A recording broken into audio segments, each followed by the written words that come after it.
नमस्कार दोस्तों।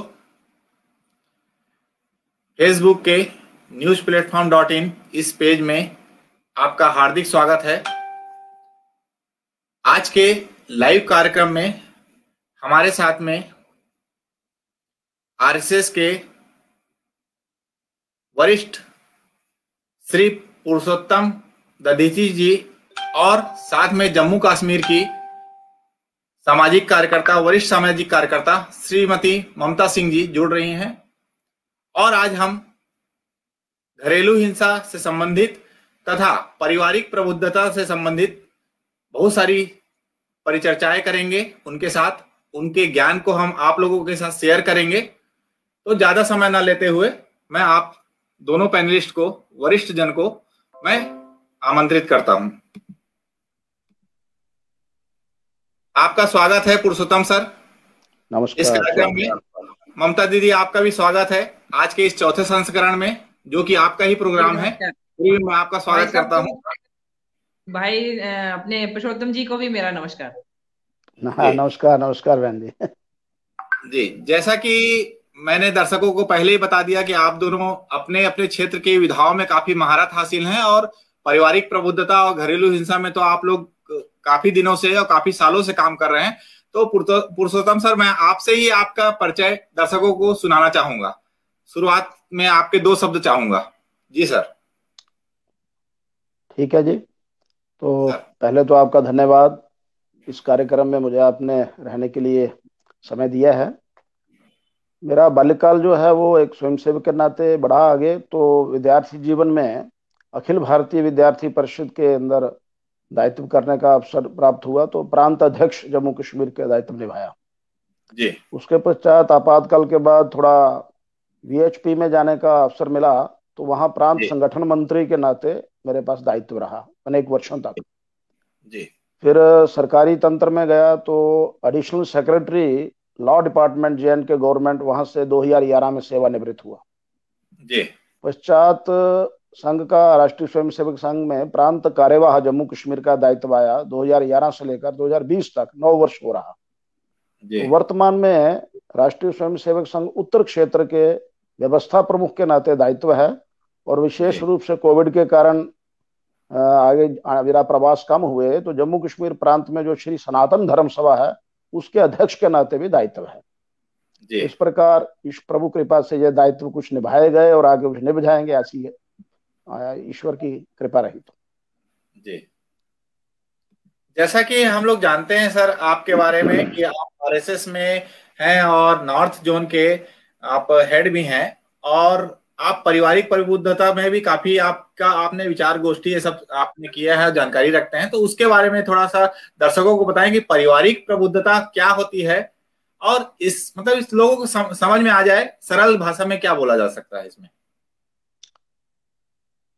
पारिवारिक प्रबुद्धता या परिवार प्रबोधन या कुटुंब प्रबोधन जी, तो वास्तव में इस प्रकार का है कि परिवार तो एक इकाई है, रचना है। सबसे जो मूल रचना है वो तो व्यक्ति है, व्यष्टि से ही समष्टि है। तो जो परिवार की रचना है वो अपने आप में ये माना जाए कि समाज और राष्ट्र की छोटी एक इकाई है जी। तो परिवार के अंदर जिन संस्कारों का निर्माण होता है उसकी छाया समाज में आती है और जैसा समाज होता है वैसे राष्ट्र का निर्माण आगे होता है। इस प्रकार परिवार का प्रबोधन, यानी कि परिवार के अंदर सभी सदस्यों के अच्छे संस्कार निर्माण करने की कोई ना कोई प्रक्रिया चलती रहे, उसको हम अपनी भाषा में परिवार प्रबोधन कहते हैं जी। इस प्रकार का है। नहीं तो इसमें क्या है, लोगों को क्या करना चाहिए और थोड़ा सा उसका डिटेल बताएं। बहुत छोटी छोटी बातें हैं जी, जिन बातों को यदि हम विस्तार से चर्चा करेंगे तो कईयों को बड़ा हास्यास्पद लगेगा भी ये भी कोई विषय है, परंतु बहुत छोटी छोटी बातें हैं। बहुत हैं तो कुछ चुनी हुई बातों की मैं चर्चा करूंगा। जैसे व्यायाम करना, तो लोगों को लगेगा ये क्या है, ये कौन सा संस्कार है। तो हमारे यहाँ शास्त्रों के अंदर बड़ा अच्छा वर्णन आता है, शरीर माध्यम खलु धर्म साधनम। यदि हमारा शरीर स्वस्थ है तो हम जितने भी हमारे धर्म कार्य हैं, जैसे विद्या प्राप्त करना भी एक धर्म है, अच्छा शरीर रहना, जो आगे व्यवसाय करना, परिवार चलाना, तो सब धर्मों का, धर्म अर्थात ड्यूटी, कर्तव्यों का पालन होता है। यदि शरीर ही उसका माध्यम है तो शरीर स्वस्थ चाहिए। तो इसलिए हमारे यहाँ कहा गया है कि सवेरे उठ करके स्नान ध्यान करके तो कम से कम नौजवान व्यक्ति है तो आधा पौना घंटा ऐसा व्यायाम के पसीना आए, क्योंकि हमारे जो अंग प्रत्यंग संधियां हैं, शरीर के जो बाकी सेल्स हैं, तो वो इसी प्रक्रिया में, बुजुर्ग है कोई व्यक्ति, बड़ी आयु है, तो प्राणायाम, दीर्घ श्वसन, लेकिन कम से कम आधा पौना घंटा व्यायाम करने का लाभ है, जिसके कारण आपका बाहरी और अंतर्मुख दोनों ही स्वस्थ होते हैं।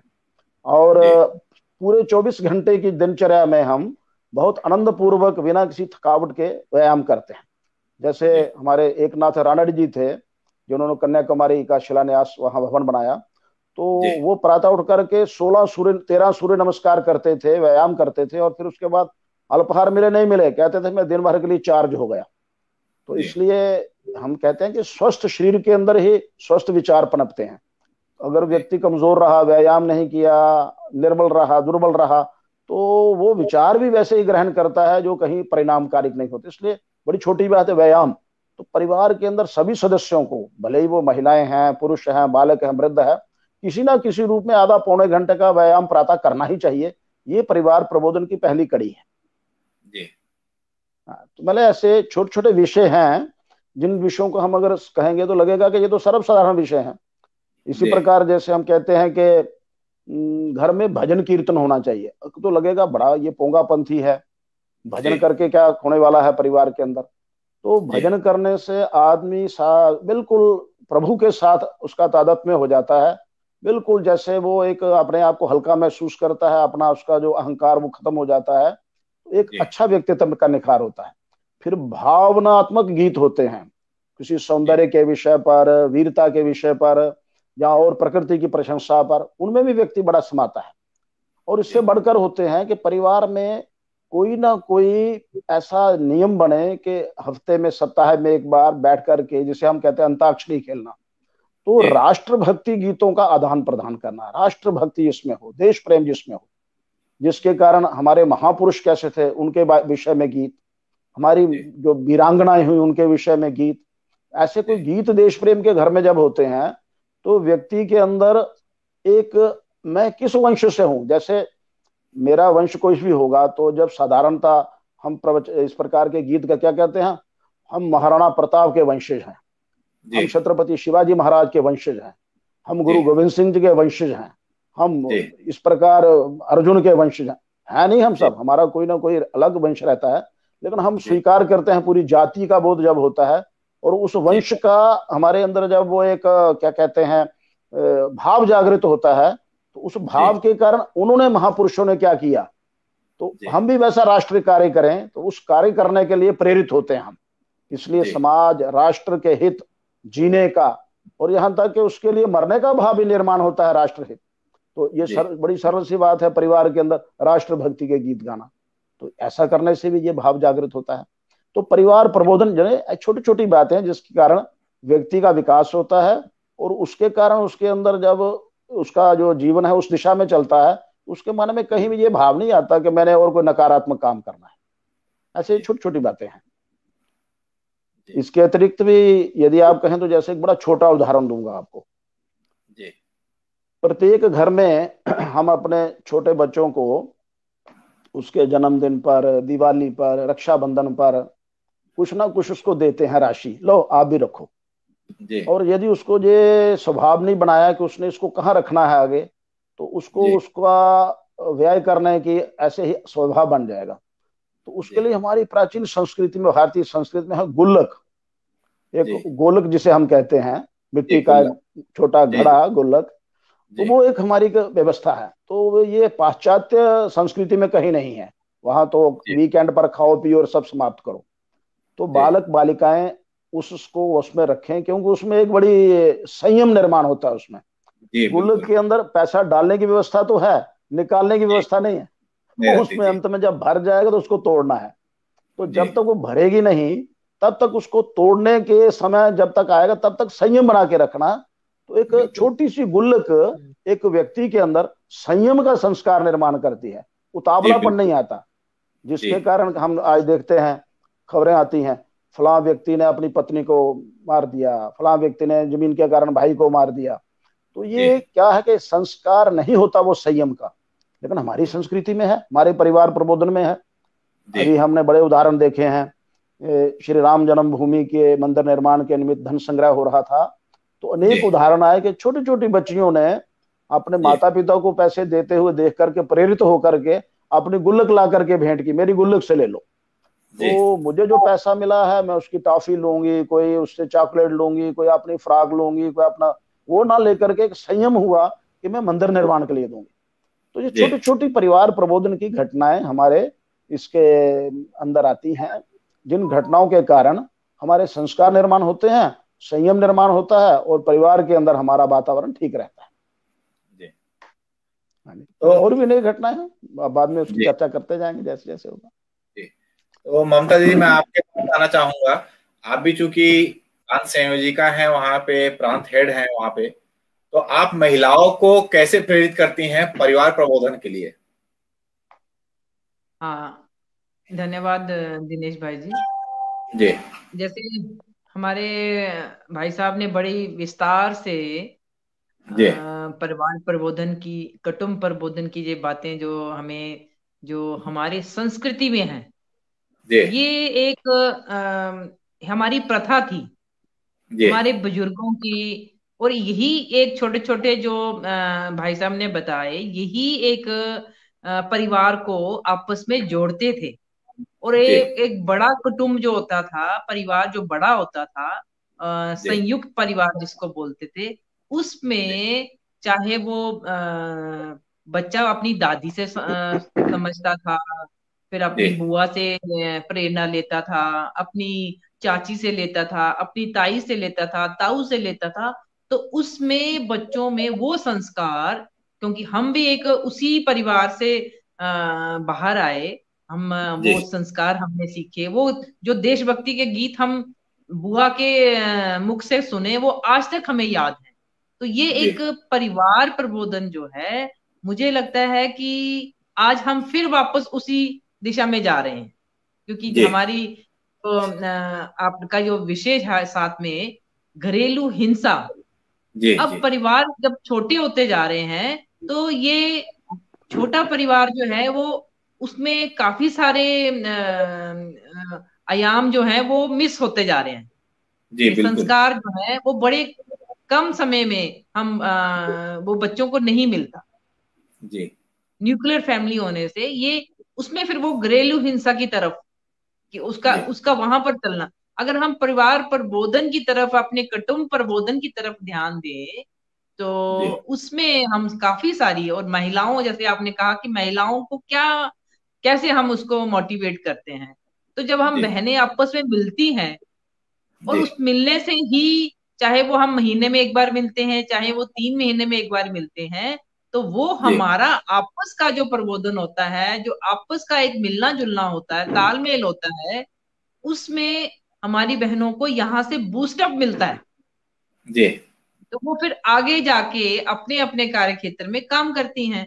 तो वो अभी पिछले 2 दिन में हमारी जो बहन भारतीय स्त्री शक्ति की आई थी, श्रीमती नैना जी, नैना सहस्बुद्धे जी, तो हमें उनके साथ काम करते इतना अच्छा महसूस हुआ, क्योंकि हमें एक वहां से एक दिशा भी मिलती है, काम करने का तरीका पता लगता है, कैसे करना है, समय नियोजन कैसे करना है, उसमें टाइम मैनेजमेंट में बहुत एक, मुझे लगता है कि इस बार जो हमने सीखा, तो यही एक बड़ी प्रेरणा है कि परिवार में महिला तभी कुछ कर सकती है जब उसके अपने परिवार में वैसी अंडरस्टैंडिंग होगी, और उसके पति जो है वो भी उनको आगे तभी होगा जब वो आपस में तालमेल होगा, परिवार में तालमेल होगा, तो वही बहन आगे जाके संतुष्टि से काम कर सकती है।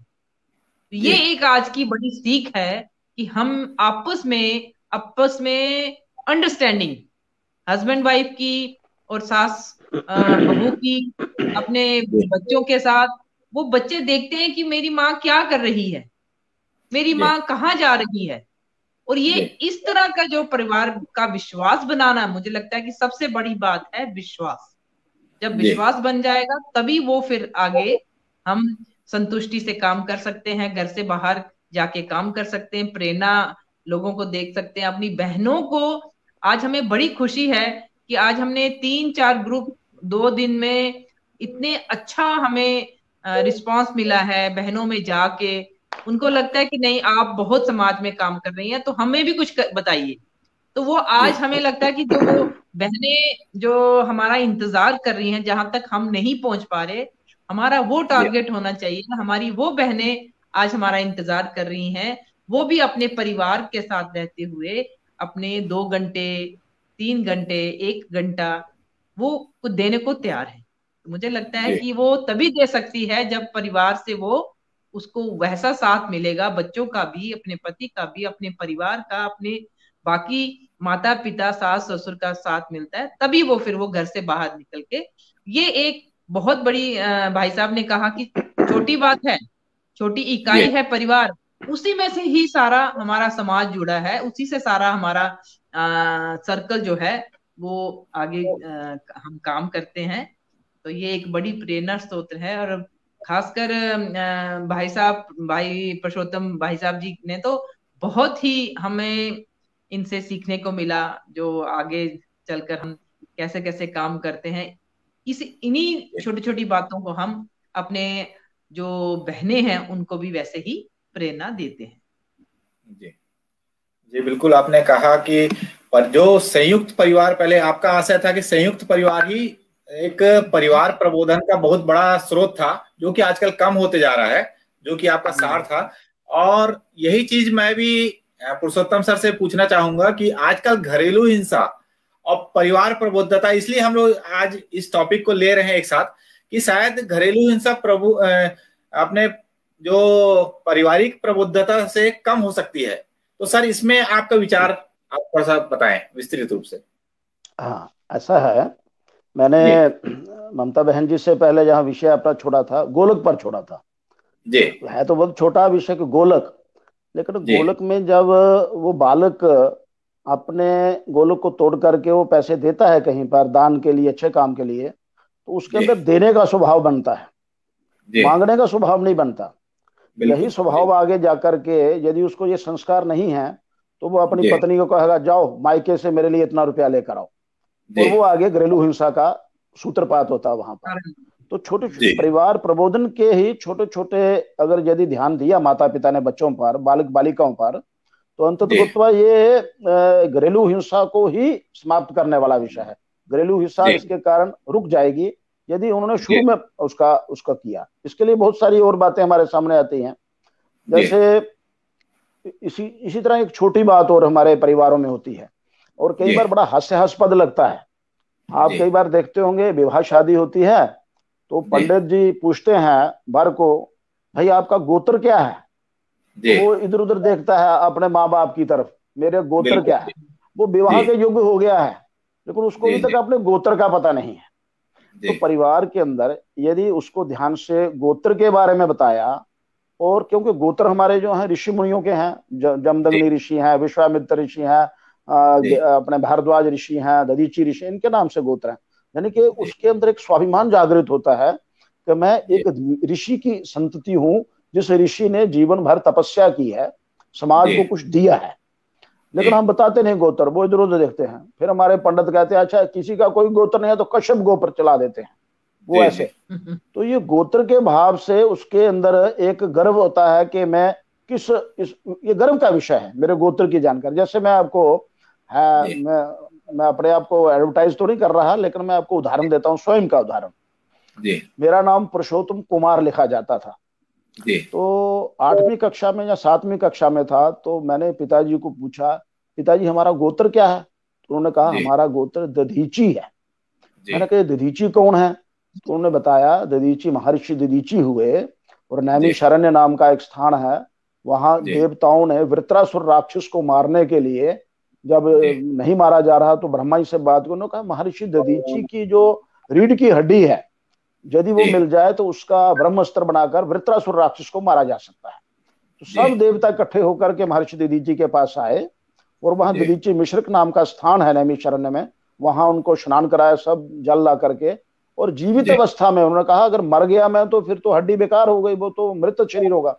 तो जीवित अवस्था में उनकी रीढ़ की हड्डी निकाली और उससे ब्रह्मास्त्र बना करके वृत्रासुर को मारा। जब पिताजी ने मुझे ये सुनाया तो आप यकीन नहीं करेंगे, तब तक मुझे अपने अंदर यही था कि मैं ऐसे ही बच्चा हूँ, घूमता फिरता हूँ, सैरें करता हूँ, खेलता हूँ। तो मुझे लगा अरे मैं इस महान दधीची का वंशज हूँ जिन्होंने राक्षसों के विनाश के लिए अपना शरीर दे दिया। तो मैंने कहा पिताजी मैं स्कूल में तो जो भी लिखा है, लेकिन मैं अब अपने आप को दधीची कहूंगा। तो उस अवस्था से मैंने अपने नाम के साथ पुरुषोत्तम दधीची लगाया।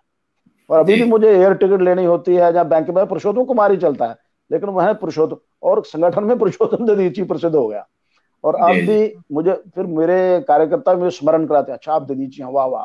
तो मैं प्रचारक भी रहा 8 वर्ष उसी भाव के अंदर के मैं उसका संतति हूँ, उनका मतलब गोत्र होने से व्यक्ति के अंदर कि मैं किस ऋषि की संतति हूँ, उसने क्या श्रेष्ठ कार्य किया है। लेकिन परिवार के अंदर प्रबोधन नहीं होता है तो व्यक्ति शून्य रहता है, हाँ ठीक है। और फिर विवाह के समय पूछता है माता पिता को मेरा गोत्र क्या है, और माता पिता भी कई बार मुंह ताकते हैं, उनको भी भूल गया होता है गोत्र क्या है, घर में चर्चा नहीं की होती।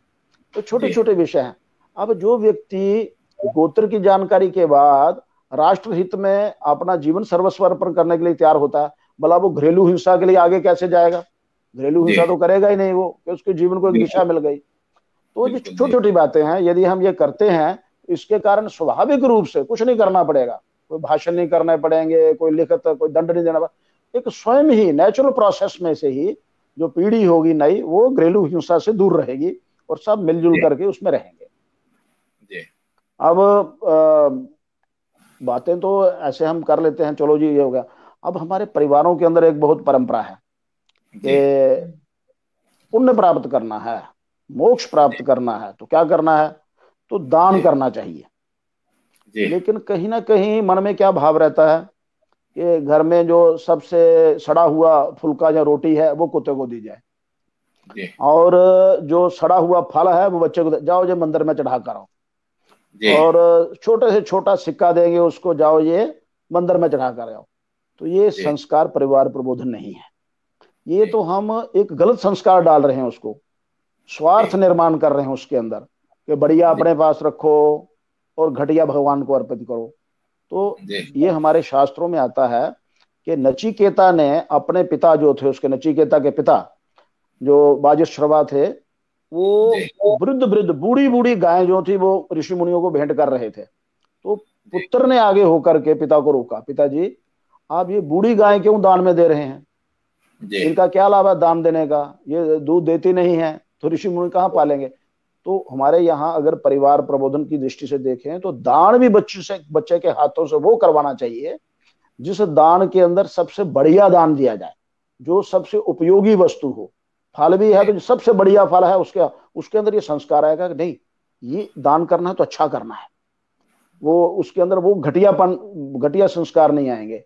ऐसे हमारे वेदों के अंदर कहना है कि समुद्र में वर्षा हुआ पानी और पेट भरे हुए व्यक्ति को भोजन और दिन में दिया जलाना और जिसके अंदर सर समर्थ है उसको पैसे देना, ये सब कोई बेकार है, ये दान के है ही नहीं।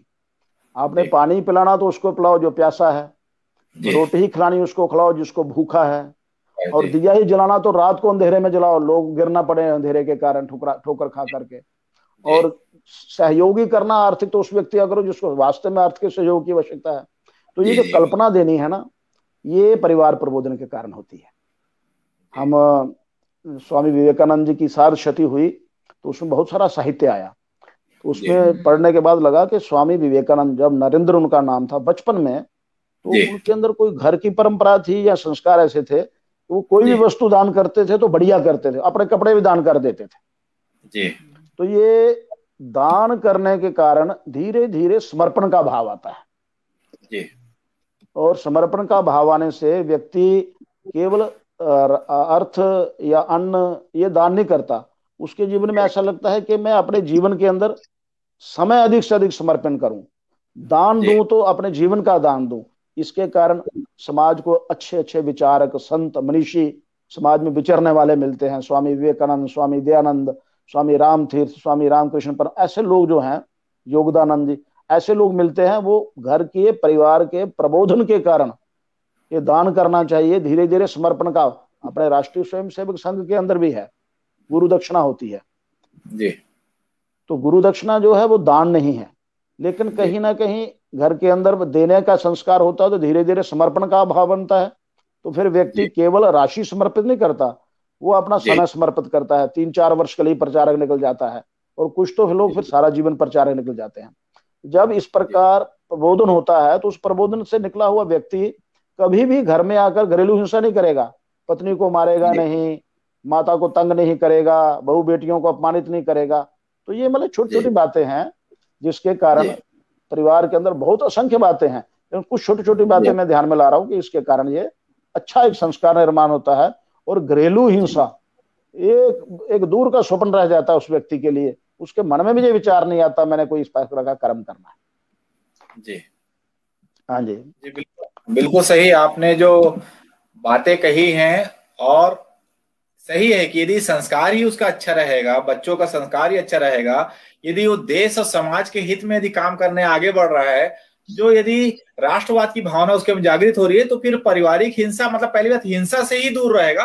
पारिवारिक घरेलू हिंसा तो बहुत बड़ी बात हो गई, हिंसा से ही दूर रहेगा, क्योंकि उसके में वो ऐसा संस्कार है कि सामाजिक हितों में मेरे को जाना है, दूसरों का अच्छा करना है।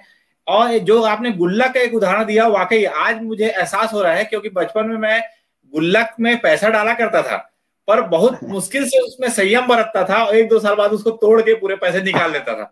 तो ये सही आपने बहुत ही, मतलब जो शायद इस 40-45 सालों में मैं उस चीज को समझा नहीं था, आज मेरे समझ में आ रहा है कि उसमें सही में संयम, एक जो संस्कार है, संस्कार रूपी संयम है उसमें, वो उसमें समाहित होता था। क्योंकि 1-2 साल मैं ले दे के अपने आप को संयम से रोक पाता था। 1-1 रुपया 2-2 रुपया करके 100-200 रुपया हम लोग इकट्ठा कर पाते थे उस जमाने में, पर फिर भी संयम हमारा खत्म हो जाता था और हम उस गुल्लक को तोड़ देते। तो ये बहुत आपने, मतलब छोटी सी बात है परंतु शायद बहुत बड़ी बात है वो, कि उससे बच्चों को संयम के बारे में या संयम का संस्कार दिया जा सकता है। तो ये काफी अच्छी अच्छी बातें आपसे मतलब सुनने में आ रहा है, और शायद हमको अच्छा भी लग रहा है, बचपना भी याद आ रहा है। तो ममता दीदी, आप अपनी कुछ बातें बताइए ताकि हमको या दर्शकों को और अच्छा लगे और फीलिंग आए।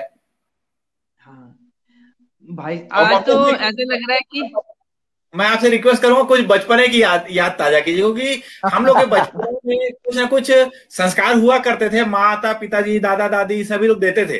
तो उनमें से कुछ संस्कार यदि हम अपने दर्शकों को सुनाएं, क्योंकि आजकल सब संयुक्त परिवार नहीं रह गए हैं, सब एकल परिवार हैं, पर उनको सीखने बहुत कुछ मिलेगा आप लोगों के बचपने से।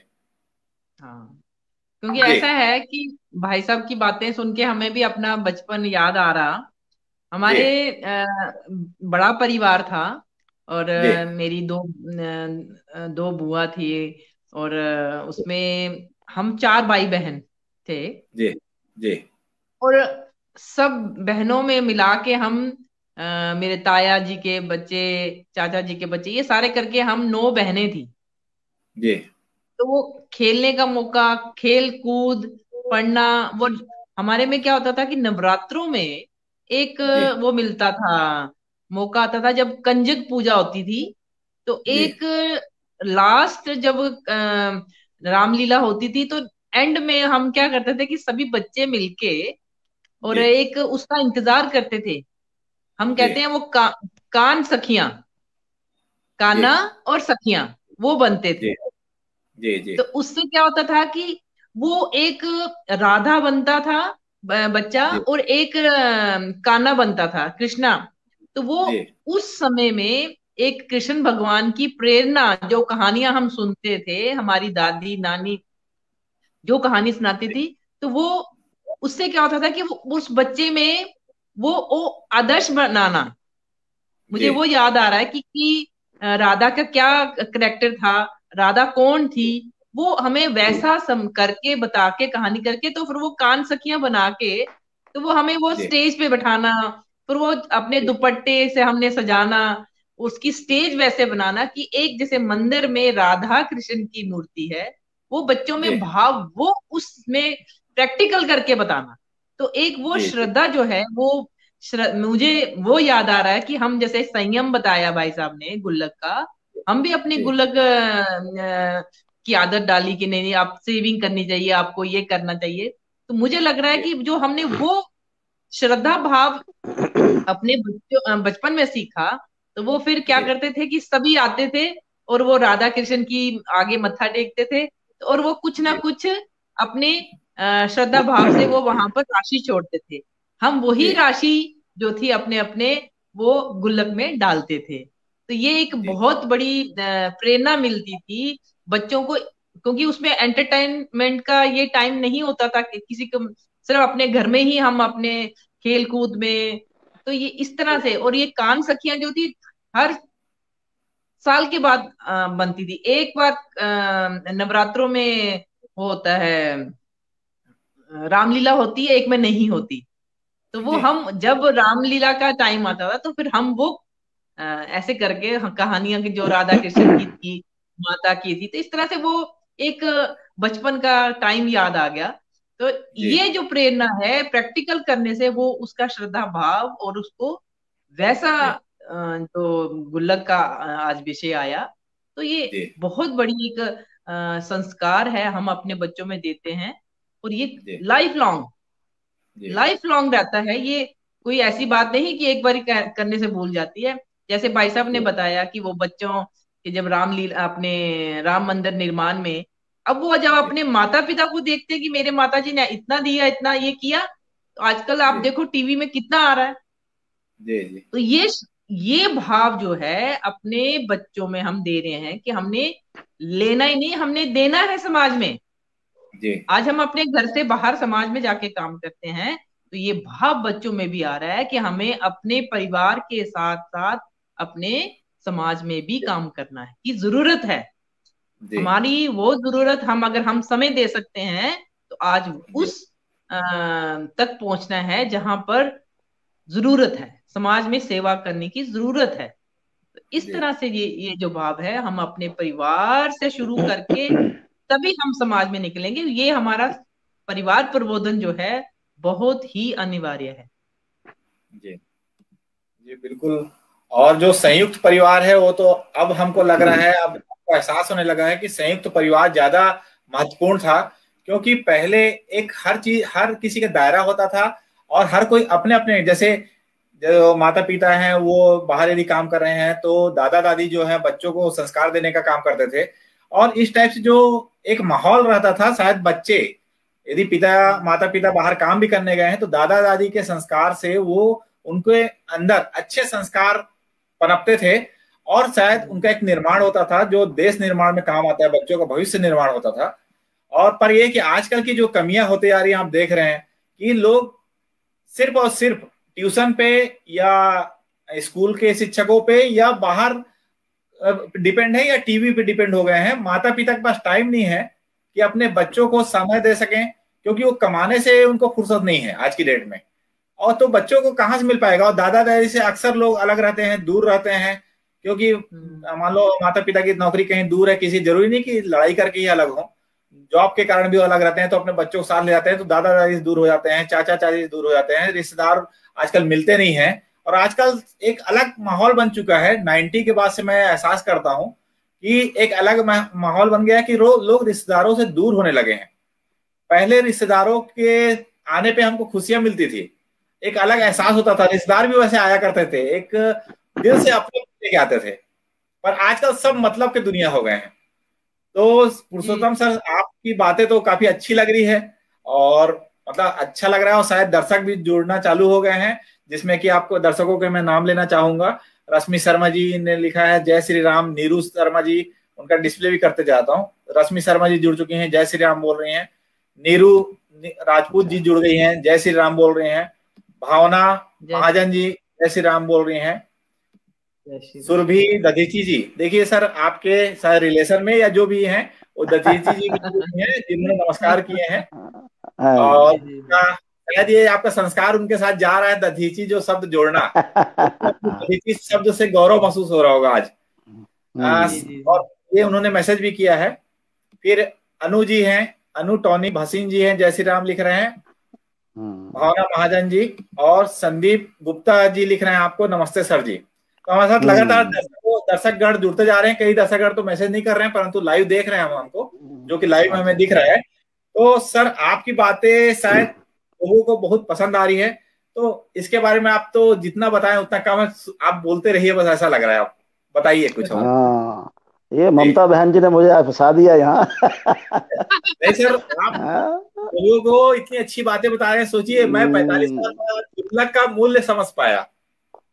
बहुत बड़ी बात है। बहुत, चलो ये मेरे लिए परिवार सौभाग्य का प्रबोधन विषय है। में भाई साहब इतना अच्छा इनका डिटेल में बताना, ये हमें नहीं सबको सुनना है। जी जी, बिल्कुल बिल्कुल बिल्कुल। वही मैं चाह रहा हूँ, सर बोलते ही जाएं, आज कुछ सुनने के लिए बैठे हैं। सर चलिए, सर अब आप। बैठे हैं तो समय तो है ही, इसलिए बोलना ही है। सर सर ऐसा सर जैसे बहन जी ने कहा, ये कंजक पूजन का विषय है, जी तो क्योंकि मैंने कई बार इस विषय पर बातचीत करते समय रखा कि जी इससे बढ़िया घरेलू हिंसा से मुक्त होने के लिए समाज को, इससे बढ़िया जी कोई और विषय नहीं है कंजक पूजन। जी लेकिन कई बार देखने को क्या मिलता है कि नवरात्र में कंजक पूजन हो रहा है तो माता पिता कंजक पूजन कर रहे होते हैं और बच्चे एक तरफ खड़े रहते हैं। जी तो धीरे धीरे ये बात हमें परिवारों में लानी पड़ेगी कि परिवार के जी अंदर जो बालक हैं, एक हैं जी दो हैं, तो जब कंजक पूजन है तो माता पिता साथ साथ रहें, उससे कंजक पूजन करवाएं।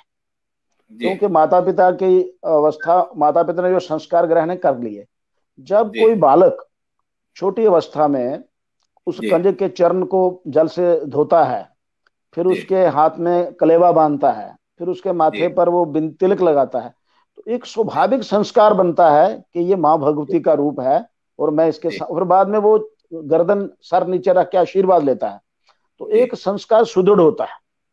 जी इसलिए कंजक पूजन का बहन जी ने बताया, ये बहुत सुंदर है और ये हमें अपने से अधिक अपने बच्चों से कंजक पूजन करवाना चाहिए, जी तो बहुत सारे संस्कार उस प्रकार के बनेंगे। अब एक विषय हमारे परिवार प्रबोधन का जब विषय आता है, तो मुझे कई बार लगता है जी कि जब घरों में जब अब थोड़ा थोड़ा बनने लगा है वातावरण, श्री राम जी जन्मभूमि के कारण या और विषयों के कारण, अन्यथा जी होता नहीं था। मैं कई बार जी प्रश्न करता था, किसी घर में जाता था, भैया जी आपके पास 18 अध्यायों और 700 श्लोकों वाली श्रीमद् भगवद गीता कहाँ रखी है? तो वो इधर उधर जी बगलें झांकने लगते थे। जी भाई ये सुना बहुत है, चर्चा भी बहुत करेंगे, श्रीमद् भगवद गीता 700 श्लोक 18 अध्याय, ऐसे चर्चा करेंगे और बड़ी डींग मारेंगे। तो उसका एक पहला जो श्लोक चलता है ना, एक फिल्म आई थी, कर्म किए जा फल की इच्छा मत कर, कर्मण्येवाधिकार अस्ते माँ फल, वो श्लोक सुना देंगे, गीता होगी जी समाप्त।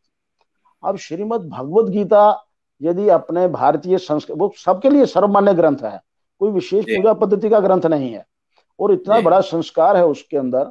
जब उसको हम जी पढ़ते हैं तो अभी 3-4 वर्ष की घटना है, एक बार आपकी ध्यान में आई होगी, 3-4 वर्ष हो गए, 5 वर्ष हो गए, जी अमेरिका के अंदर, वहाँ कुछ लोगों ने कि हम परेशान रहते हैं, जी तो सरकार से निवेदन किया कि हमें कुछ जो स्ट्रेस होती है हमारे अंदर, स्ट्रेस रिलीफ होना चाहिए, हम बहुत घबराते हैं।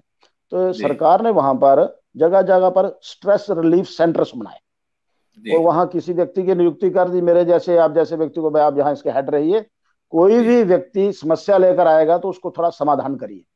जी तो 1 वर्ष के बाद उन्होंने वो स्ट्रेस रिलीफ सेंटर के जो इंचार्जेस थे उनको बुलाया और कहा, जी भाई कहो कैसे हो? उन्होंने कहा, जी उनकी स्ट्रेस दूर करते करते हम स्ट्रेस में आ गए हैं। जी जी तो सरकार ने वहां उनको, पता नहीं वहां कौन थे ऐसे जो सूझबूझ वाले व्यक्ति, उनको इंग्लिश में Shrimad Bhagavad Gita as it is Shripad ji Bhakti Vedanta जी की वो भेंट की एक एक प्रति, कि आप इसका अध्ययन करिए। मेरे ख्याल इस विषय के जो बांटने वाले होंगे, डिस्ट्रीब्यूट करने वाले, उन्होंने वास्तव में अध्ययन किया होगा, जी तो जी दे दी उनको पुस्तक। और अगले 6 महीने बाद फिर उनको बुलाया, आप कैसे हो? उन्होंने कहा, आनंद ही आनंद है, हम भी जी स्ट्रेस फ्री हैं और जो दूसरे आते हैं उनको भी स्ट्रेस फ्री करते हैं। हमारी बिल्कुल श्रीमद् भागवत गीता के अंदर प्रत्येक प्रश्न का उत्तर है, लेकिन जी जी हमारे घर में नहीं मिलेगी। क्यों नहीं मिलेगी? एक गलत भावना वो जेएनयू टाइप लोगों ने डाल दी होगी कि गीता पढ़ोगे तो सन्यासी बन जाएंगे बच्चे, जी जी तो वो हमारा समाज जो था उससे वंचित रह गया। इसलिए श्रीमद् भगवद गीता रामचरितमानस है, जी हम रामचरितमानस नहीं पढ़नी, बच्चा बैरागी हो जाएगा, ऐसे गलत जो धारणाएं हमारे समाज के अंदर है, वो परिवार हाँ प्रबोधन गतिविधि के कारण, कुटुंब प्रबोधन के कारण दूर की जा सकती है। जी जी रामचरितमानस घर में हम पढ़ेंगे तो जी किसी को नहीं बताना पड़ेगा भाई भाई को लड़ो मत आपस में, वो प्रभु बिल्कुल राम की मर्यादा, लक्ष्मण का सेवा भाव, भरत जी का त्याग, शत्रुघ्न की वो एक जिसके कहते हैं संयम, यानी कि अगर राम जी गए जंगल में तो लक्ष्मण जी सेवा के लिए गए, भरत जी द्वारपाल के बाहर बैठ करके वहां बिताने लगे, और शत्रुघ्न जी उनके बाहर जो पत्थर की शिला थी उस पर सर रख करके सोने लगे। कमाल का दृश्य, किसी को बताने की आवश्यकता नहीं, भाई अच्छे बनो। वो रामचरितमानस यदि कभी साल में एक बार घर में हो गया तो सारा परिवार और सारे उस घर के बालक बालिकाएं स्वयं में भी उसको धारण करेंगे। तो इस प्रकार जो हमारे घरों के अंदर आवश्यक ग्रंथ चाहिए, ये परिवार प्रबोधन का एक अंग है। जैसे मैं अपने जीवन की एक घटना फिर आपको सुनाने लगा हूं। हमारे पिताजी जम्मू कश्मीर में एक बिलावर नाम का स्थान है, वहां तहसीलदार थे। बरसात के दिनों में वो अप्रैल में बारिश हुई, रास्ते बंद हो गए, तो अप्रैल में मेरा जन्मदिन आ गया, तो उन्होंने अलमारी में से एक छोटी सी पुस्तक, 1 रुपया 8 आना उसका मूल्य लिखा हुआ था, मुझे दी। उस पर लिखा जन्मदिन की बधाई, इसको पढ़ो। अब मैं कहीं जा नहीं सकता, रास्ते बंद थे, पढ़ना पड़ी। पुस्तक क्या थी? श्री एकनाथ रानडे जी ने स्वामी विवेकानंद जी के विचारों को जो संकलन किया है, उत्तिष्ठित जागृत प्राप्य वराणी बोधत, वो पुस्तक थी। पिताजी ने पढ़ी थी, मुझे दी, तो मैंने वो पढ़ी। पढ़ते ही मेरे अंदर ये भाव जागृत हुआ, पहले 3 पृष्ठ पढ़ने के बाद, कि मैं कोई इंसान की जोनी में हूं, मनुष्य हूं, पशु नहीं हूं। तभी और तभी तुम हिंदू कहलाने के अधिकारी हो। यदि इस्लाम का कोई व्यक्ति तुम्हें संकट में मिले, समझो तुम्हारा अपना भाई संकट में है। तभी और तभी तुम हिंदू कहलाने के अधिकारी हो। यदि तुम्हें कोई कितना भी समाज कष्ट में डाले, लेकिन तुम समाज को कुछ ना कहो, गुरु गोविंद सिंह की तरह दूर जाकर नंदेड़ में शांत होकर बैठो, समाज की बुराई मत करो। ऐसे उदाहरण उसके अंदर वो पढ़े। उसके बाद मेरे मन में एक परिवर्तन आया। तब तक मैं उस अवस्था तक, 6वीं 7वीं की बात होगी, तब तक मैं वैसे बस कहीं भी जीवन था। उसको पढ़ने के बाद तत्काल एक परिवर्तन आया, और मेरा जीवन जो है उसकी एक पटरी बदली, और एक सामाजिक जीवन की तरफ मैं जुड़ गया। तो घर के अंदर यदि अच्छे ग्रंथ हैं, कुछ कहने की आवश्यकता नहीं है, उनको बैठकर पढ़िए, बालक बालिकाएं सुनेंगे, तो उसके कारण संस्कार निर्माण होंगे। और संस्कार निर्माण होंगे इस प्रकार के जिसके कारण उनको पहचान होगी, हु आई एम, मैं कौन हूं। तो बड़ा स्वाभाविक है दिनेश जी, उनके अंदर ये नहीं भाव निर्माण होगा मुझे कोई नकारात्मक कार्य करना है, उस सकारात्मकता की तरफ बढ़ेंगे। उस सकारात्मकता उनको सुनाइए, उनको कभी ये और अनाप शनाप इधर उधर की कोई गाने, फिल्मी गाने या ये रैप शैप के बजाय उनको सुभाषित सुनाइए। हमारे संस्कृति में इतने सुंदर सुंदर सुभाषित हैं कि एक सुभाषित उनको सुनाइए सरल भाषा में। जैसे एक है हमारा, परोपकाराय फलंती वृक्षा, परोपकाराय बहंती नद्या, परोपकाराय दुहंती गावा, परोपकारार्थ मिदम शरीरम। वो बड़ा सरल है कि नदियां जल देती हैं परोपकार, खुद स्वयं जल नहीं पीती नदियां। वृक्ष फल देते हैं तो खुद नहीं खाते वो फल। गाय दूध देती है तो खुद नहीं पीती। इसलिए मनुष्य का शरीर जो है ये दूसरे के परो। ऐसे सुभाषित उनको हफ्ते में एक आधा सुना दीजिए, तो कुछ कहने की जरूरत नहीं है, ना डंडा लेकर उनके पीछे भागने की जरूरत है, ना उनको कोई लिखित परीक्षा लेने की जरूरत है। वो स्वयं ही संस्कार निर्माण होती। छोटी छोटी बातें हैं जिन बातों के कारण परिवार के अंदर प्रबुद्धता बढ़ती है, और स्वयं व्यक्ति जो है रचनात्मक और सकारात्मक दृष्टिकोण से आगे बढ़ता है। और इसके कारण मैं समझता हूं कि घरेलू हिंसा का प्रश्न ही नहीं रहता। ना कोई दहेज मांगेगा, ना पत्नी को प्रताड़ित करेगा, ना माता पिता को अपमानित करेगा, ना बहू बेटियों को। तो ये एक मतलब छोटी छोटी बातें परिवार प्रबोधन के अंदर ऐसे विषय रहते हैं। और सर मैं इसमें एक चीज और जोड़ना चाहूंगा, जैसे आपने धर्म ग्रंथ की बात कही, वो काफी सच्ची और सही बात है। हर घर में पहले हर घर में मंदिर हुआ करते थे, तुलसी हर चौरा में होती थी। मतलब चलो माता पिता जी के पास सेज टाइम नहीं है, नौकरी पेशा है, खेती किसानी वाले हैं, बिजी हैं, पर दादा दादी ये सभी लोग जब पूजा करते थे तो बच्चों को भी साथ रखते थे। और जब खुद रामायण पाठ करते थे या गीता पाठ करते थे तो उसके दोहे वोहे बच्चों को अपने आप याद हो जाते थे। और आज आप देखेंगे जैसे टीवी डिबेट अक्सर आता है, न्यूज में आता है, जो बच्चे पहले दोहे वोहे रटे हुए हैं वही आजकल राजनीतिज्ञ भी बन गए हैं। वो बात पहले क्या है, अपन हिंदी में बात जब करते थे तो लोग उतना अच्छा नहीं मानते थे, लोग इंग्लिश वाले को अच्छा मानते हैं।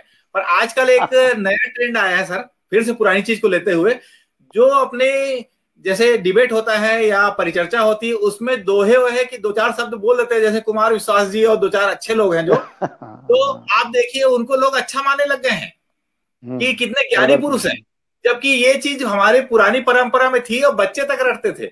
शायद ये वही बच्चे हैं जो बचपन में अपने दादा दादी के साथ रट लिए हैं और आज डिबेट में जब बोलते हैं तो लोगों को अच्छा लगता है वो बात, वो जब दोहे बोल देते हैं, चौपाई बोल देते हैं, बिना देखे बिना सुने, मतलब अंदर से याद रहता है उनको, क्योंकि आजकल के लोगों को दोहा चौपाई तक याद नहीं है, भूल चुके हैं। तो आजकल वो नया ट्रेंड आ रहा है फिर से, जो डिबेट में, चाहे आप देखेंगे हमारे भाजपा के एक संबित पात्रा जी हैं, वो अक्सर, या अच्छे प्रवक्ता हैं जो राष्ट्रीय प्रवक्ता हैं, उन लोग अक्सर दोहा चौपाई को जरूर बीच में लाते हैं, और इससे एक अलग से माहौल बनता है। लोगों को लगता है बहुत ज्ञानी पुरुष हैं, जो कि हमारे संस्कार में है पहले से, पर लोग भूल चुके हैं। और आजकल जो थोड़ा वो जानकारी रख रहे हैं या सही में जानकारी रखते हैं, उनको महापुरुष या अच्छे लोग मानने लग गए हैं, जबकि पहले इंग्लिश बोलने वाले को अच्छा माना जाता था। तो एक नया ट्रेंड है, हमारी धार्मिक भावना कहीं ना कहीं लोगों को पसंद आ रही है फिर से, जो भूलते जा रहे हैं। सही बात जी, ठीक है। आप कुछ कहना चाहिए? नहीं, बहुत अच्छा आज की चर्चा। मुझे लगता है कि जो हम ये चौथा संकलन कर रहे हैं, तो घरेलू हिंसा के कितने सारे हमें किस्से भी सुनने को मिलते हैं। अगर हम इन विषयों पे, परिवार प्रबोधन, कुटुंब प्रबोधन, तो इस पे बात करेंगे, तो ये सारी समस्या का जो हल है घरेलू हिंसा का, ये हम अपने परिवार प्रबोधन के द्वारा ये हम कर सकते हैं। जो हम मैं वहीं पर आऊंगी कि आज का जो समय है, इसमें माता पिता किसी कारणवश अपनी व्यवस्था मतलब वैसी बन गई है कि वो अपना पूरा समय है अपने बच्चों को संस्कार देने में, वो उनकी मजबूरी भी है। तो उसके साथ अगर वो कुछ समय जो है, जैसे अभी ये कोरोना काल हुआ, तो सारे परिवार में इकट्ठे भी थे, कुछ घरेलू हिंसा बढ़ी भी और कुछ सॉल्व भी हुए। तो कुछ जो जो हम कभी भी इतना समय इकट्ठे नहीं रह पाए, तो इस समय में वो जो इकट्ठे रहे, उससे हमें आपस में समझने की, अपने जो मैं कहूंगी कि अपने परिवार में हमने वो समय नहीं दे पा रहे थे, तो इस कोरोना काल में हमने जब आपस में बैठते थे, इकट्ठे खाना खाते थे, अच्छा फ्री टाइम था, बैठ के बातें करने, हमारे बड़े भाई साहब, हमारे जेठ जी, तो हम ये चार लोग इकट्ठे बैठ के जब खाना खाते थे, ऐसे बड़ी संतुष्टि मिलती थी। तो वो अगर हम वो सोचे, जब हम बचपन में चूल्हे के किनारे बैठ के मेरी माता जी खाना बना रही हैं, दादाजी खा रहे हैं, दादी खा रही हैं, तो वो समय मुझे याद आ गया। अच्छा, हर पकवान जो है हमने अपने हाथों से बनाया, बच्चों को खिलाया, और जो वो प्यार बढ़ा, जो हम इस भाग दौड़ के समय में हम बैठ के चैन से खाना भी नहीं खा पा रहे थे। तो आप ये सोचिए, इसमें घरेलू हिंसा का कहीं कोई स्कोप ही नहीं था। बिल्कुल, तो फिर भी कुछ ऐसे परिवार थे जो इकट्ठे हुए तो लड़ना शुरू हो गए, और घर से बाहर भी नहीं जा रहे थे, और उसमें डाइवोर्स तक भी हुए। आज हम कहीं अपनी एक बहनों के साथ बैठे थे, तो वो हमें सुन के बड़ी हैरानगी हुई कि जितने डाइवोर्स इन कोरोना काल में हुए, इतने कहीं नहीं हुए। ये जम्मू का एक एडवोकेट बहन बता रही थी। हमें आज सुन के बहुत हैरानगी हुई। फिर उसने दूसरी ने कहा कि नहीं दीदी, यहाँ पर कुछ सॉल्व भी हुए हैं, पॉजिटिव भी हम देंगे। यहाँ पर जो जिनकी जो अंडरस्टैंडिंग नहीं होती, इस समय में उनकी अंडरस्टैंडिंग अच्छी हो गई। ये सारी बातें अब हम कहेंगे नहीं जी घरेलू हिंसा हो ही नहीं सकती, तो कुछ ऐसे विषय हैं जिनके साथ कारण उनकी घरेलू हिंसा बढ़ रही है। उसमें डोरी भी है, उसमें और बहुत सारी ऐसी चीजें हैं जो हम इस परिवार प्रबोधन को, जब इसको हम नहीं अप्लाईमेंट नहीं करते, इम्प्लीमेंट नहीं करेंगे, नहीं उनकी परिवार प्रबोधन की तरफ ध्यान नहीं देंगे, तो इसका मेन कारण जो है वो हमारी घरेलू हिंसा की तरफ वो डाइवर्ट हो जाती है बातें। तो हमने वो बातें ना करके हम इसी तरफ, जो आप आज पुरुषोत्तम जी ने बातें बताई, तो हम परिवार में अपना, जैसे इकट्ठे बैठ के खाना खाना, एक समय का भजन करना, सुबह अगर भागदौड़ लगी है तो शाम का जो भजन है, थोड़ा सा बैठ के एक दो चाहे चौपाइयां ही बोल दें, वो बच्चों को भी याद। अगर हम शाम की पूजा कर रहे हैं तो हमारा पोता भी देख रहा है, हमारे बच्चे भी देख रहे हैं, तो ये एक हमारे लिए तो एक रूटीन है, रूटीन वर्क है, पर ये बीच बीच में देखा जाए तो ये छोटी छोटी बातें जो है हम बच्चों को संस्कार दे रहे हैं। तो इस आज के जमाने में भी अगर हम इस तरफ छोटी छोटी बातों को ध्यान दें तो ये हमारे जो परिवार आपस में दूर हो रहे हैं, मिलना जुलना जो दूर हो रहा है, जो आपने बीच में कहा कि आजकल कोई सोचता है अच्छा कौन आया है, फलाना आया, ओहो, कोई बाहर से खाना मंगवा लेते हैं, कोई पैक लंच मंगवा लेते हैं, पैक डिनर मंगवा लेते हैं। तो ये चलन जो है आज ठीक है कि सब संपन्न है, कर सकते हैं, पर वो जो अपना हाथ से खाना बना के किसी को, अपने सगे संबंधियों को या किसी को खिलाना है, अपने दोस्त मित्र को, उसमें एक अलग से भाव आता है। बिल्कुल बिल्कुल। ये सब जो चीजें हैं हमें जो छूट रही हैं, इसकी तरफ ध्यान देने की जरूरत है। जी, इसमें क्या है, एक कड़ी मैं जोड़ते हुए बोल सकता हूँ, जैसे मैं प्रतापगढ़ जाता हूँ, बेसिकली वहां पे हमारा गांव है, तो जब भी मैं जाता हूँ, अभी मेरे फादर की डेथ हुई 2014 में, उसके बाद से फिर सब दायित्व तो मेरे ऊपर आ गया है, तो मैंने वहां एक प्रथा अपने तरफ से चालू की, गांव वालों को मिला के, कि जब मैं आऊंगा, मतलब शुरुआत में किया कि जब मैं आऊंगा तो वहां दाल बाटी का कार्यक्रम आते समय मैं रखवाऊंगा पूरे गांव वालों को मिलके, और जाते समय भी, जाने के एक दिन पहले हम लोग सब मिलके दाल बाटी का प्रोग्राम रखेंगे। तो क्या है, पूरे गांव वाले मिलके इकट्ठा बनाते हैं, अपने अपने घरों सामान लाते हैं, कुछ जो बाहर की खरीदी वाला है वो मैं कर देता हूँ, क्योंकि मैं बाहर कराता हूँ तो मेरे पास सामान नहीं रहता। तो इस टाइप से जब मिलके करते हैं तो पूरे गांव वाले जब मिलके खाते हैं एक साथ, तो जो अपनापन रहता है वो शायद 4-5 दिन तक उस चीज की बातें ही होती रहती है, और एक अपनापन अपने आप बढ़ता है। तो ये चीज जब से मैं चालू किया हूँ, गांव वाले भी प्रसन्न रहते हैं कि भैया आप जब आते हो बहुत अच्छा लगता है, आप आया करो, इस टाइप से। और अब लोग आने लग गए हैं, तो वो प्रथा फिर से एक जो डूबती जा रही थी, वैसे डूब तो नहीं रही है, परंतु फिर भी कहीं ना कहीं लुप्त तो शुरुआत हो गई थी। तो गांव वाले अब उस चीज को करने लगे हैं कि कोई भी आते हैं, दाल बाटी का एक कार्यक्रम, दाल बाटी या भौरी बाटी जो अपन बोलते हैं, आप लोग समझ सकते हैं, जो लिट्टी चोखा बोलते हैं, उसका कार्यक्रम हम लोग वहां करते हैं। तो ये सब क्या है, लोगों को एक साथ जोड़ने का एक अलग तरीका है, और जब सब मिल के बना के खाते हैं तो उसका एक अलग ही मजा होता है। जैसे पहले शादी ब्याह में भी हम लोग, किसी के यहाँ भी शादी हो तो आदमी जो मर्द है वो आटा मरते थे, और मतलब वो जो, मतलब खूब, मैं बचपन में तो खूब, जितना मेरे को आटा मिला मैं काफी उसको, मतलब जो लोया बनाते हैं वो काफी काम किया हूँ, और सब मिल के करते थे, एक अलग मजा है। और पूरा गांव मिलता था, पूरा परिवार 15-20 दिन पहले इकट्ठा हो जाया करते थे किसी शादी ब्याह में। आजकल तो आप देखिए सिर्फ फॉर्मेलिटी हो गई है, सब कैटरिंग वाले को दे देते हैं ठेका, और सिर्फ 1-2 दिन के लिए लोग आते हैं, समय, मतलब उतना अपनापन नहीं रह जाता। जी जी दीदी, आप बोलो। मैं एक बात जोड़ना चाहूंगी इसी के साथ।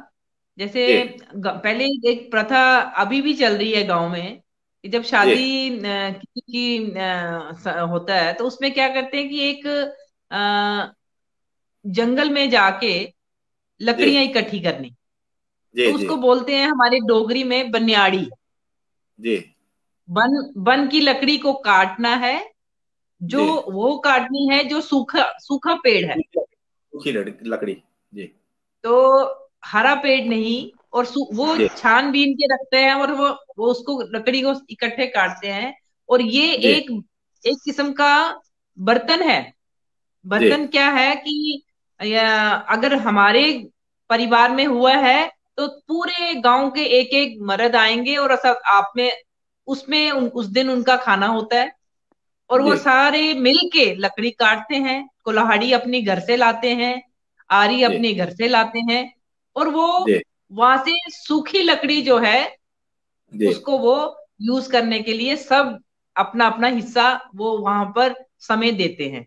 तो जब दूसरों के घर में शादी का फंक्शन स्टार्ट होता है तो वो फिर वो वाले भी दूसरे अपने गांव में आपस में वो फिर ऐसा बर्तन जो है वो करते हैं, और उसमें वो फिर इसमें कितना एक भाव जुड़ता है कि एकता का, सबने मिलके, जहाँ वो किसी कन्या का शादी है, जहाँ किसी लड़के की शादी है, तो वो ये एक प्रथा है मिलजुल कर गांव में ये सारी चीजें। और खाना जो है वो वही हमारे खाना जो बनता है वो आज भी, वो उसको क्या बोलते हैं, डांड।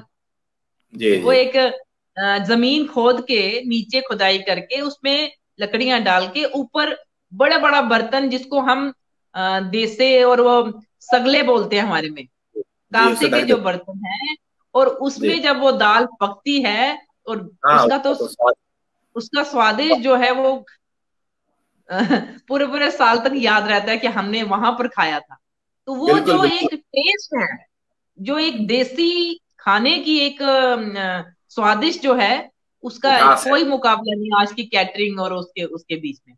तो ये एक भाव जुड़ता है वहीं की जो हमारे कुक हैं, जो पुरानी प्रथा से बनाते थे, धोती डाल के और बिल्कुल पवित्र, अपना चौका जो पवित्र करके किसी को चप्पल डाल के भी नहीं आने देते थे। ये सारी बातें जो हमने गांव में आज भी वो देखने को हमारे गांव में मिलती है, बाकी भी गांव में भी ये चल रहे हैं। ये सारी चीजें जो हैं आपस में जोड़ के रखते हैं, तो ये सब चीजें हमें देखने को मिलती हैं। इससे एक भाव प्यार भी आता है, बड़ों का रेस्पेक्ट करना, बड़ों के साथ उनके बच्चे अगर जैसे बैठे हैं कि बड़े बुजुर्ग मिले, चलो जी पैरी पोना करते हैं, तो ये एक अगर फादर कर रहा है तो वो बच्चा भी देख रहा है, उसको भी करना है। तो इस तरह से ये एक संस्कार जो है एक सिस्टमैटिक तरीके से हमारे संस्कृति में हम अपने परिवार को ये देते हैं, जो आगे और भी हमें देने की जरूरत है। जी जी जी, बिल्कुल सही। यदि पारिवारिक प्रबुद्धता हमारी सुदृढ़ हो जाए तो शायद घरेलू हिंसा ऑटोमेटिक कम हो जाएगी। घरेलू हिंसा की तरफ तो बात सोच भी हमारी खत्म हो जाएगी लगभग, क्योंकि हम एक दूसरे की छोटी छोटी बातों का ध्यान रखते हैं। छोटे छोटे जो हमारे जो आपस में एक मेल मिलाप के तरीके होते हैं, जो एक दूसरे के प्रति भावना, अच्छी भावना रहेगी, तो ऑटोमेटिक नेगेटिविटी तो खत्म ही हो जाएगी। और ये गांव और समाज में पहले हुआ करते थे, आजकल शहरों में कम हो रहे हैं, पर अभी भी लोग फिर से उस दिशा में जाने की खोज में हैं। इसीलिए आजकल देखिए योगासन और ये और वो बहुत सारी चीज शहरों में खुलने लग गए हैं। भले वो हाईटेक तरीके से हो रहे हैं, पर लोग जा रहे हैं वही पुरानी पद्धति की तरफ कि योग करना। भले हाईटेक योगासन हो रहा है, परंतु योगासन की तरफ ही जाने की कोशिश कर रहे हैं शहरों में भी। पर वो खोज असली में उनको ये समझ में आना चाहिए कि हमको अपने परिवार और समाज में ही मिलेगा, हमको मशीनों से नहीं मिल पाएगा, हमको अपने लोगों के बीच नहीं मिल पाएगा। तो सर समय तो ज्यादा हो रहा है। जी जी, मैं ये भी कहूंगी कि जो घरेलू हिंसा से पीड़ित हैं लोग, महिलाएं हैं, कुछ पुरुष भी होंगे, तो ये एक बहुत बड़ा हमारा जो ये जीवन है एक ही बार मिलेगा। मुझे ये लगता है कि मैं ये एक बात अपनी बहनों को कहना चाहूंगी कि ये जीवन जो है वो एक ही बार मिलेगा। इसमें वो अच्छे अच्छे आप काम कर लें, प्यार ही प्यार, अगर आप कहेंगे ना प्यार करेंगे तो प्यार मिलेगा। तो इस जीवन में हम आपस में प्यार से रहें, जो हमारे मन मुटाव हुए थे वो भूल जाएं। तो इसलिए इस जीवन में हम कुछ अच्छा कर जाएं, जो हमारी जनरेशन जो है हमें उनको सीख देना है। तो इस तरह से ये चीजें जो मुझे बहुत सारी दुख लगता है कि जो बहनें पीड़ित हैं, कईयों को तो इस कोरोना काल में भी क्या बोलते हैं उसको जला दिया दहेज की वजह से। कई बहनें जो है कोर्ट में पहुंची हैं, कईयों का केस चल रहा है, कई मानसिक तनाव के कारण इस में पीड़ित हैं, कुछ अपनी सुध बुध, मैंने बताया था कि सुध बुध खो जाती है। तो ये सारी मेंटल जो एक हमारी हेल्थ अच्छी रहे, हम खुश रहें, तो बाकी भी एक कहते हैं ना संतुष्टि से हम अपना अगला जीवन जो है वो बिताएं और सबसे प्यार से रहें। तो वो बहुत ही एक आज का ये समय है इसको कहने। जी जी, बिल्कुल जरूरी है। आज हमें एक दूसरे के बीच में प्यार की भावना जगाना पड़ेगा, और उनके दिलों में जो अच्छाई है जो खत्म होते जा रही है, लोगों के बीच में वैमनस्य आते जा रहा है, उसको भी खत्म करना जरूरी है। और एक दूसरे के बीच में, जैसे ममता दीदी कह रही हैं कि प्यार बढ़ाना जरूरी है, और सही में हम लोगों को एक दूसरे के लिए इस छोटे से जीवन में ऐसा कुछ करके जाना है कि लोग हमको याद रखें प्यार के कारण, ना कि हमको किसी दुराचार या हिंसा इसके कारण याद रखें। तो सर समय तो कम है आपके लिए, तो मेरे को बहुत कम लग रहा है, क्योंकि आपकी बातें काफी अच्छी लग रही हैं। फिर भी आप आखिरी शब्दों में कुछ दर्शकों के लिए कुछ और अच्छी बातें बता दें, क्योंकि समय समाप्त होने की समय पे है, तो आप थोड़ी सी कुछ अच्छी बातें। आज का विषय था घरेलू हिंसा और परिवार प्रबोधन, जो अपना विषय था। मैं यही कहूंगा कि मनुष्य जो है एक छोटी इकाई है। यदि उसके संस्कार हमने अच्छे बनाए तो वो स्वाभाविक रूप से परिवार के अंदर उसका एक प्रभाव रहता है, क्योंकि परिवार का केंद्र बिंदु तो व्यक्ति ही है। और परिवार यदि अच्छा बना तो समाज अच्छा बनेगा, समाज अच्छा बना तो राष्ट्र अच्छा बनेगा। और हमारी मूलभूत जो अवधारणा है कि हमारा राष्ट्र विश्व गुरु बनना चाहिए, तो उसकी सबसे छोटी इकाई व्यक्ति है। हम व्यक्ति का निर्माण कर लें, मनुष्य का निर्माण कर लें, अगर उसका वैसे निर्माण हुआ है, उसका हाड़ मांस का पुतला बना ही है, लेकिन संस्कार में उसका निर्माण करते हैं तो वो हम समझते हैं कि हम व्यक्ति का निर्माण नहीं कर रहे, वास्तव हम राष्ट्र का ही निर्माण कर रहे हैं। हम व्यक्ति का निर्माण नहीं कर रहे, व्यक्ति का निर्माण कर रहे हैं माने राष्ट्र का ही निर्माण कर रहे हैं। और जिस राष्ट्र के अंदर हम रहते हैं उसका जो हमारे ऊपर ऋण है कि उस राष्ट्र की मिट्टी में उपजा हुआ अन्न खा करके, उसकी नदियों का जल पी करके, उसमें बहने वाली वायु में हवा में सांस लेकर के हम इतने बड़े हो गए, उसका जो ऋण है वह ऋण उतारने में किसी सीमा तक हम सफल हो जाएंगे। यदि हम एक एक व्यक्ति का निर्माण भी करें तो भारत विश्व गुरु बनने से पीछे नहीं रह सकता। इतना ही मैं एक संदेश दूंगा आज। जी, काफी अच्छी बात है। और सबसे बड़ी बात कि भारत विश्व गुरु बने, यही हम लोग की परिकल्पना है। यही कारण है कि हम लोग घरेलू हिंसा जैसी, भारत में तो बहुत सारी समस्या है, पर एक छोटी समस्या बोल सकते हैं 10% 20% की घरेलू हिंसा जो कि बड़े रूप में है, उसको भी हम लोग खत्म तो नहीं कर सकते, पर शायद ममता दीदी के आशीर्वाद से एक छोटा सा कार्यक्रम चालू कर रखे हैं जिससे थोड़ा सा कम तो हो सकता है। इतना हम लोग कोशिश करने में लगे हुए हैं। और सर आप तो इतनी अच्छी अच्छी बातें, मतलब मेरे को लग रहा है कि आपके घड़े में नहीं पता कितनी अनगिनत और अच्छी बातें होंगी, पूरे घड़े को तो निकाल नहीं पाऊंगा मैं। और आज की जो बातें थी वो काफी प्रशंसनीय, सराहनीय और साधुवाद के लायक थी। और शायद जितने दर्शक सुने होंगे उनको भी अपनी बचपन की कुछ अच्छाइयां याद आ गई होंगी कि हम लोग ये कारण से कुछ अच्छी बातें सीखते थे। और शायद सभी दर्शक लगातार जुड़ भी रहे हैं, लगातार जय श्री राम लिख रहे हैं, लगातार अपने विचार लिख रहे हैं। तो मैं एक बार दर्शकों का भी नाम पढ़ते हुए आप लोगों से सभी से विदा लेना चाहूंगा। हमारे साथ आप पैनलिस्ट के साथ में जुड़ते हुए रश्मि शर्मा जी जुड़ी हुई हैं, नीरू राजपूत जी जुड़ी हैं, भावना महाजन जुड़ी हुई हैं, सुरभि दधेची जी, और अनु टोनी भसीन जी, भावना महाजन जी, संदीप गुप्ता जी, रश्मि कोतवाल जी, और मोहित शर्मा जी, विजय लक्ष्मी जी, संदीप गुप्ता जी, स्वाति दधेची जी, इतने लोग हमारे साथ में इस कार्यक्रम में दर्शक के रूप में मैसेज किए हैं। और कई अन्य दर्शक जो देख रहे हैं, शायद मैं सभी दर्शकों का धन्यवाद देना चाहूंगा। और आप सभी से रिक्वेस्ट करूंगा कि ये कोई न्यूज चैनल नहीं है, ये सिर्फ एक मोटिवेशनल प्रोग्राम है जिसके जरिए हम जन जन तक कुछ घरेलू हिंसा को कम करने के हेतु और कुछ अच्छी, जैसे पुरुषोत्तम सर हैं और भी हमारे साथ अच्छे से पैनलिस्ट जुड़ते हैं, ममता दीदी चूंकि खुद कार्यक्रम की संचालिका हैं और कार्यक्रम उन्हीं के द्वारा किया जा रहा है, तो इनकी अच्छी बातें जन जन तक हम पहुंचाना चाह रहे हैं। और अच्छे लोगों को भी इसमें आमंत्रित करते हैं ताकि उनकी बातों से आने वाले बच्चों में, आने वाले महिलाओं में कुछ अच्छे संस्कार निर्माण हो सके, कुछ अच्छी बातें सीख सके। तो कृपया आप सभी भी इस कार्यक्रम को और इसके सभी कार्यक्रमों को ज्यादा से ज्यादा शेयर करें और जन जन तक पहुंचाने की कृपा करें। तो सभी दर्शकों के साथ पुरुषोत्तम सर, मैं आपसे और ममता दीदी आपसे आज विदा लेना चाहूंगा। अगले हफ्ते इसी दिन इसी समय फिर मुलाकात होगी। तब तक के लिए नमस्कार। नमस्कार। धन्यवाद। धन्यवाद।